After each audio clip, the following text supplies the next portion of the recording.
அவன் அலட்சியமாக சொல்லும்போது அந்த குழுவுடைய தலைவர் ஜாபர் அப்துல் தாலிப் அபூத்தலப் எல்லாம் அவங்க மட்டும் சொல்றாங்க, நீ என்னோட நான் மட்டும் பேசுற மன்னற்ற அந்த பேச்சால் கனிவான வார்த்தையால் எந்த அளவுக்கு மாற்றம் வந்தது என்பதற்கு இந்த நிகழ்வு. அப்போ அபூ சுஃபியான் இருக்கிறார், நஜ்ஜாஷ் மன்னர் இருக்கிறார், சபை கூடி இருக்கிறது. இந்த 60-70 பேர் இவங்க அப்படியே இருக்கிறாங்க. ஜாபர் அபூ தாலிப் மட்டும் பேசுறாங்க. இவங்க இப்படிலாம் சொல்றாங்கல்ல, அபூ சுஃபியான் ஆமா அல்லாஹ்க்கு மட்டும்தான் நாங்கள் அடிபணியணும் என்று எங்களுக்கு மார்க்கம் சொல்லப்பட்டு வேறு யாருக்கும் தலை சாய்க்கக்கூடாது.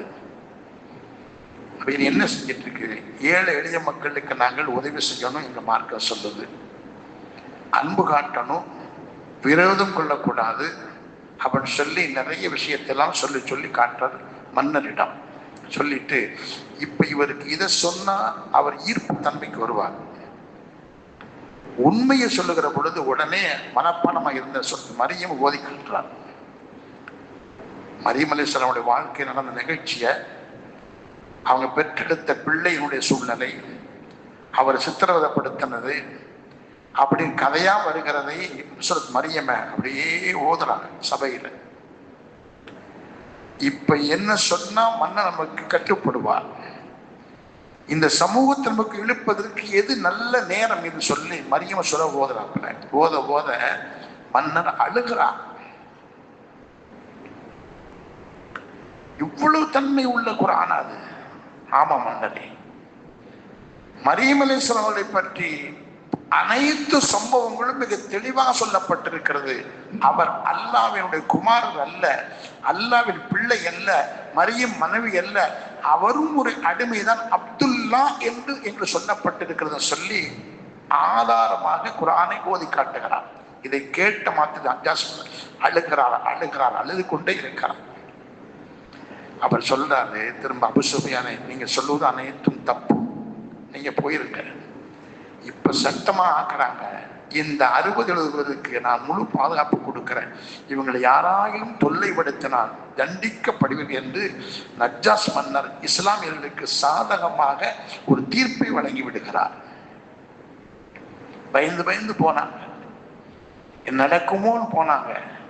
அந்த ஜாபர் ரலியல்லாஹு அவங்க தன்னுடைய பேச்சாற்றலால் சபையினுடைய கண்ணியம் தெரிந்து இவர் எந்த மதத்தை பின்பற்றுகிறார், எதை சொன்னால் இஸ்லாத்தை ஏற்றுக்கொள்வார் என்பதை எல்லாம் தெரிந்து கொண்டு அந்த வசனத்தை ஓதி மதத்தில் ஈமான் உள்ளே சென்று விட்டது. கடைசியில் அல்லாஹ் தஆலா அந்த நஜ்ஜாஷ் மன்னனுக்கு கொடுத்த சிறப்பு என்ன தெரியுமா? அவர் இஸ்லாத்தை ஏற்ற பிறகு மதீனாவில் அல்லாஹ் ஜிப்ரீல் அலைஹிஸ்ஸலாம் இறக்கி வைத்து, யா ரசூலல்லாஹ், நஜ்ஜாஷ் மன்னர் இஸ்லாத்தில் இருக்கிறார், எனவே அவர் இறந்து விட்டார், அவருடைய தொழுகைக்கு, அவருடைய ஜனாசா தொழுகைக்கு நீங்கள் மக்ஃபிரத்துக்காக துஆ செய்யுங்கள் என்று அல்லாஹ் ஜிப்ரீலை இறக்கி ஜனாசாவை முன்கூட்டி வைத்த மாதிரி அல்லாஹ் ஒரு ஏற்பாடு செய்து நபியே நஜ்ஜாஷ் மன்னருக்காக தொழு வைத்ததாக வரலாறு.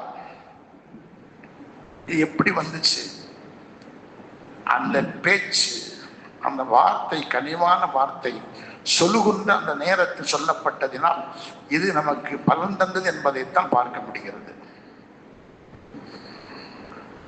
இப்போ வள்ளுவன் சொன்னது உங்களுக்கு தெரியத்தான் செய்யும். கருத்தை மட்டும் சொல்றாங்க. நெருப்பால் சுட்டது வடு ஆறிவிடும், ஆனால் நாவால் சுட்ட வடு ஆறாது என்று சொல்லுகிறார். தீனால் சுட்ட புண்ணு கூட ஆறிவிடும். ஒரு மனிதனுக்கு அந்த குரலுடைய அர்த்தம் இது. நாவால் சுட்டவடு, நாவால் தீங்குபடுத்தினால் ஒரு காலம் ஆறாது, அப்படியே இதயத்தில் பதிந்து கிடக்கும். அது தம்பியா இருந்தாலும் அண்ணனாக இருந்தாலும் யாரா இருந்தாலும் உப்பு இல்லாத பேச்சுத்தான். சேர்ந்தாலும் அந்த வடு, அவன் சொன்ன வார்த்தைகள், தன் நாவால் தன்னை காயப்படுத்திய வார்த்தைகள் ஒரு காலம் அது ஆறா. இதை இஸ்லாம் சொல்லுகிறது.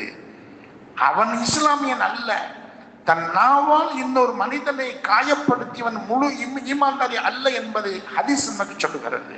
எனவே நாவால் யாரையும் எந்த நேரத்தில் நாம் காயப்படுத்தி விட வேண்டாம். அப்படி படுத்தினால் அமலுக்கு எந்த சிறப்பும் கிடைக்காது. ஹதீஸ சொல்றாங்க, நீங்க ஏற்கனவே கேள்விப்பட்ட ஹதீஸ் தான், நிறைய சொல்லி இருக்கணும். அபூ ஹுரைரா அறிவிக்கிறாங்க, அஹமது ஷரீஃப்ல பதிவான ஹதீஸ்.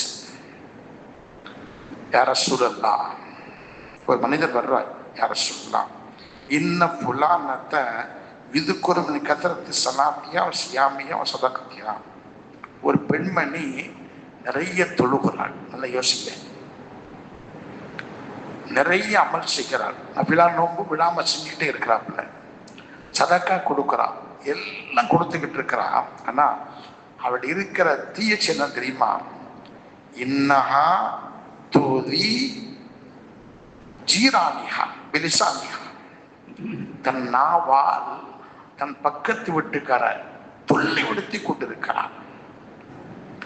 அவன் ஏன்டா இவன் பக்கத்துல இருந்து வீடு கட்டணும், ஒரு கால்பட்டா குற்றம், சின்ன மண்ணு வைப்பட்டா குத்தமா இருக்குது, நம்ம அங்கே நடந்து போனா பிரச்சனையா இருக்குது. இப்படி எதையெல்லாம் நமக்கு தொல்லை தர வேண்டுமோ அனைத்தும் தந்து கொண்டிருக்கிறாள். ஆனா அவள்கிட்ட தொழுகை நிறைய இருக்குது, நோம்பு நிறைய இருக்குது. இந்த பெண்ணை பற்றி என்ன யார சொல்லலாம் என்று கேட்கிறாங்க. என்ன சொல்லிருக்கணும் சொல்லலாம் நினைச்சு பாருங்க. அப்படியா? உடனே சொன்னாங்க, அவள் நரகத்திற்கு போகக்கூடியவள். தொழுகை என்னாச்சு அப்படின்னா தொழுகையுடைய நன்மை இல்லை, நோம்புடைய நன்மை கிடைக்கல, சதக்கா நன்மை கிடைக்கல. அந்த பெண்மணி நிறைய தொழுகிறாள், திக்ர் செய்கிறாள், நபல நோம்பு இருக்கிறாள், இப்படி எல்லா கடமைகளும் செய்து எப்ப பார்த்தா தஸ்மணி எண்ணிக்கிட்டே இருக்கிறாள். ஆனா இருந்தாலும் கூட பக்கத்து வீட்டாரை தன் நாவால் எப்பொழுதும் தொல்லைப்படுத்தி கொண்டு இருக்கிற பெண்ணை பற்றி கேட்கிற பொழுது ஹிய பின்னா. அந்த சாப் மீண்டும் கேட்கிறார், கால யா ரசூலல்லாஹ் இன்ன ஃபுலானத யذ்குரு மின் கில்லத் சியாமிஹா வ ஸதகத்திஹா ஸலாத்திஹா வ இன்னஹா பில் அஸ்வாரி அக்தா வ லா துஸி ஜீரான பிலிசானிஹா. ஒரு பெண்மணி அவ தொழுகு நோன்பு இருக்காங்க, கடமை நோன்பு இருக்கிறானா, அதிகமா வீட்டு வேலையை பார்த்துட்டு எப்போ நினைச்சாலும் தொழுதுக்கிறாங்க, நினைச்சா தொழுதுக்கிறாங்க, நினைச்சா திக்ர் செய்கிறாங்க, இப்படி குறைந்த நற்செயலை செய்கிறாங்க. ஆனா அந்த பெண்மணி பக்கத்து வீட்டாரோட அன்பு காட்டுகிறாள். அந்த புள்ள, பக்கத்து புள்ள தான் வீட்டுல வளர்ற மாதிரி, தான் புள்ள மாதிரி பார்க்கிறாள், கொஞ்சி குழாக்குறாள், அன்பு காட்டுகிறாள், எதையாவது தேவை என்ன உடனே கொடுக்கிறாள், அவங்க கொடுக்குறாங்க. இப்படி அன்பு காட்டி நடக்கிற இந்த ஜீரா, இந்த பக்கத்து வீட்டாரை பத்தி சொல்லி ஜன்னா, அந்த பெண் சொர்க்கத்தில் இருக்கிற பெண். குறைந்த அமல் இருக்குது, குறைந்துக்கிறது இருக்குது. ஆனா அந்த பக்கத்து வீட்டாருக்கு தன் நாவால் கரத்தால் தொல்லை இல்லாமல் நிம்மதியாக இருக்கிற அந்த வீட்டு அந்த செயலால் அந்த பெண் சொர்க்கம் செல்வதை பார்க்கிறோம். அப்ப வார்த்தைகள் எப்படி இருக்கணும்? நல்ல வார்த்தை இருக்கணும். நல்ல வார்த்தையோடு செய்கிற அமலுக்குத்தான் நன்மைகள் உண்டு, இல்லைன்னா அதில் பலன் என்பது தெரிய முடிகிறது. நேரத்தில் அருமை கருதி ஒரு 2 செய்தியை சொல்லி காட்டுறேன். யூதர்கள் என்னைக்கும் கிரிமினல் மைண்ட் உள்ளவங்க, எப்பவுமே இஸ்லாத்துக்கு எதிரி. குர்ஆன்ல அவங்க சபிக்கப்பட்டவங்க, நிம்மதியாக உலகத்தில் இருக்க முடியாது, எங்கே இருக்க முடியாது. ரசூலுல்லாஹ் இருக்கிறாங்க ஆயிஷா அம்மா வீட்டுல இருக்கும்போது 4 பேர் போகும்போது என்ன சரி யூதர் நினைச்சா அஸ்ஸலாமு அலைக்கும் அஸ்ஸலாமு அலைக்கும் சொல்லிட்டு போயிட்டாங்க. அஸ்ஸலாமு அலைக்கும் சொல்லணும்ல, அதில் சுருக்கி அஸ்ஸலாமு அலைக்கும் சொல்லிட்டு போயிட்டாங்க. இது தீய வார்த்தை பேசக்கூடாதுங்கிறதுக்கு இந்த செய்தி நமக்கு சொல்லுது. இந்த வார்த்தை கடுமையான வார்த்தை. என்னன்னா ரசூலுல்லாஹ் பத்தி நீ நாசமா போவ அப்படின்னு சொல்ற மாதிரி வார்த்தை. மனைவி கேட்டிருப்பாங்களாங்க. இந்த வார்த்தை ஆயிஷா கேட்ட உடனே பொங்கி எழுறாங்க கோபத்துல. அகலபல்லாஹ் அலைக்கும் லஅனக்கும், அட உங்களுக்கு நாசம் உண்டாகட்டும், அல்லாஹ் கோபம் உண்டாகட்டும் சொல்லி கடுமையா அந்த வார்த்தை சொன்ன யூதர்களை பார்த்து ஆயிஷா அம்மா திட்டுறாங்க. ரசூலுல்லா மகளன் மகளன் அம்மா இருங்க இருங்க இருங்க, ஏன்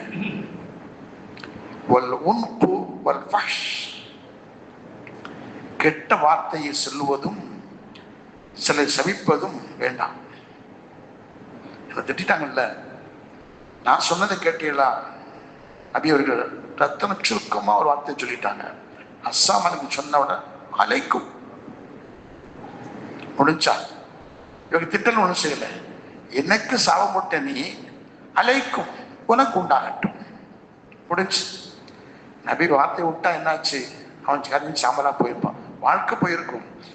இது தெரியாம ஆயிஷா அம்மா வந்து என் கணவரை திட்டிட்டியா, எனக்கு பிரியமான என்னுடைய முகமது ரசூல் அவங்களை திட்டினு சொல்லி அப்படியே பொங்கி எழுந்து அப்படியே திட்டுறாங்க. அப்ப சொல்ல மகள இருங்க இருங்க இருங்க, வேண்டாம், கெட்டவ திட்ட வேண்டாம், சபிக்க வேண்டாம் சொல்லி தன் மனைவிக்கு அவர்கள் ஆறுதல் வார்த்தை சொன்னதா அதிசல பார்க்கிறோம்.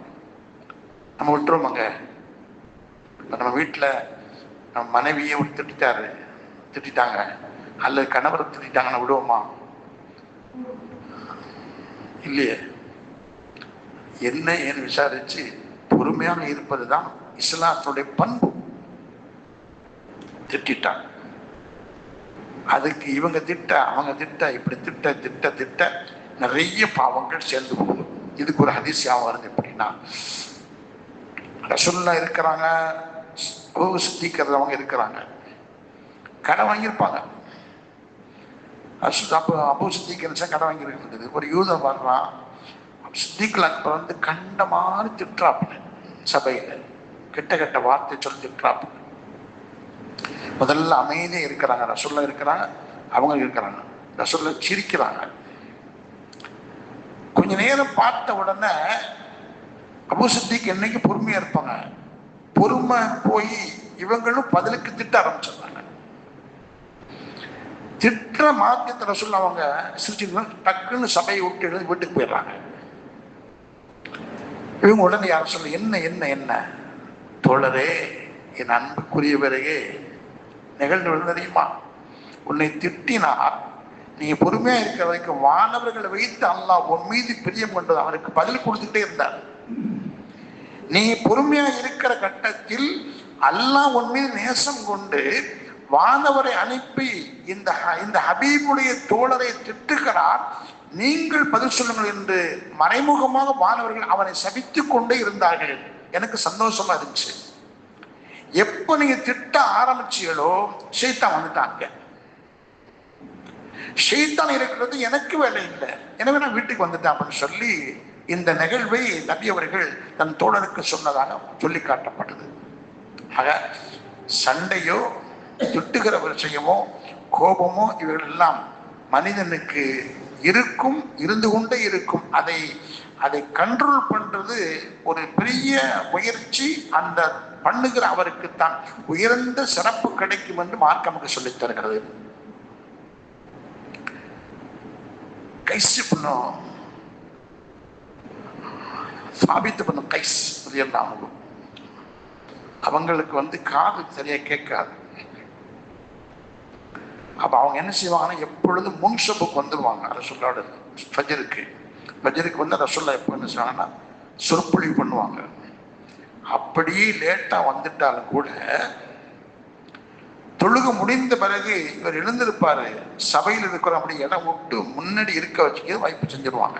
ஏன்னா செய்தியை கேட்கணுங்கிறதுக்காக. அற்புதமான சஹாபி. ஒரு நாள் ஃபஜ்ர் தொழுகை லேட் ஆகிட்டாங்க, பின்னாடி நிற்கிறாங்க. அப்புறம் வெளிச்சம் இல்லை. அதே மாதிரி வர்றாரு. வந்த பிறகு சிரா வாலிபர் இருக்கிறார், கொஞ்சம் தள்ளுப்பா நான் உட்கார்ந்து சொன்ன உடனே அவர் என்ன பண்ணிட்டாரு, கோபத்துல சாபித்து கைச போய் அங்கே உட்காரு அப்படின்னு சொல்லிடுறாரு. இவருடைய நிலைமை அவருக்கு யாரும் தெரியல, இருட்டுல. அப்ப பக்கத்துல உட்கார்ந்துட்டு இவரை பார்த்துட்டு, நீ யாருப்பான்னு கேட்கிற. அவர் சாபித்து கைஸ். அவருடைய தாய் பேரை சொல்லுற, இவளுக்கு பிறந்தவளா நீ? அவர் கோபப்பட்டுட்டார். தாயை சொன்ன உடனே அந்த சஹாபி தான் சின்னவருக்கு கடுமையான கோபம். யார சொல்லலாம், என்ன இது? என் தாயை பற்றி இவர் பேசிட்டாரு. அவருடைய பொருளும் அது உயர்த்து சொல்லுவார். அது காதுகாக்க சத்தம் மட்டும் பேசுவாங்க. உடனே வசனம் இறங்கிறது.